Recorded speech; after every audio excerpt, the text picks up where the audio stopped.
Today I'm going to be reviewing these Forerunner LED headlights that were recently sent to me by the brand.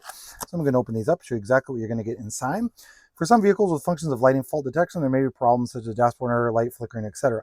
If you do have that, then you do need to use a decoder. And these specifically are going to be H11 bulbs. So I'm going to go ahead and pull these out and show you what these are going to look like. Depending on which bulb you have and depending on which vehicle will depend on if you need that decoder. All right, so it's not going to come inside of the package. So I'm doing this here on my 2011 Chrysler Town and Country. So to get to the bulb, it's just going to be right back over here.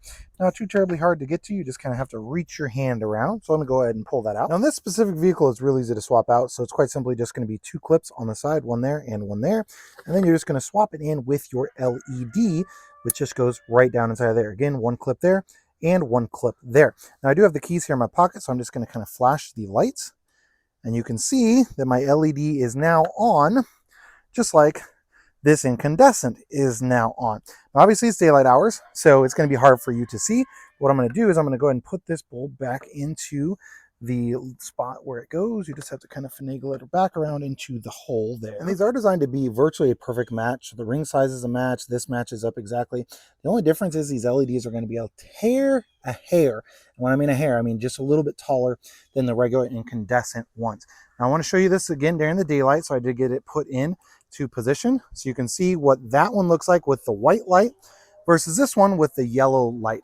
Now I'm going to wait till it gets dark, and then we're going to test out and look at the brightness of them both. So it's obviously dark out here. Now I live out in the country, as you can see, and you can obviously also see that one of these lights is white and one of these is yellow. So I've got the LED light on this side and then the yellowish light on that side. So what I'm going to do kind of to test this out, and sorry, I just am using the lock on this to do this. So what I can do to test out which one of these is bright, the distance, that sort of thing, like you can obviously see way down there, but which one of these lights is it, right? So I've got a blanket and I'm going to cover up one of these lights at a time. So first of all, I'm going to cover up the yellow light entirely. So I'm just going to kind of hang it right over the top of that. And so now I've got no yellow light coming through at all. And that light all of the way down there is my white light. Now again, this is just one of them. This is just the driver's side only. And let me do that again. And you can see how much light that is putting out. Now on this specific model, it did mention in the instructions that if it was kind of like flashing or something, to contact them. And this one is kind of giving a little bit of flash. So I will probably have to add that extra step onto it on this Chrysler Town and Country.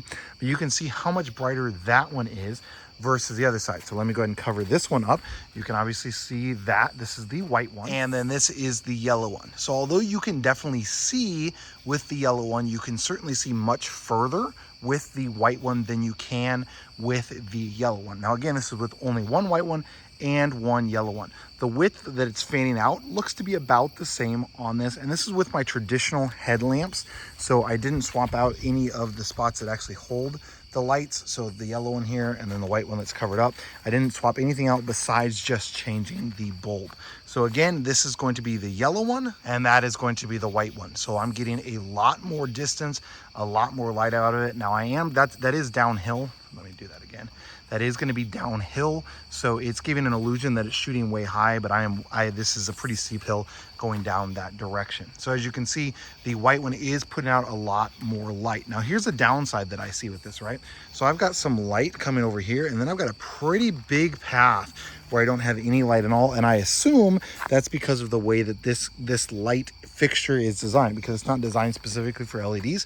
So I assume that LED is giving me like a dark spot over to the side. However, if you look at the incandescent one, so the regular one, or halogen, I guess it probably is, you can kind of see a little bit of a dark spot there as well. So it is giving a little bit of a dark spot, but not near as much as with the LED. The LED is giving a lot more distance on that specific light. So this is, again, both of them, the white and the yellow.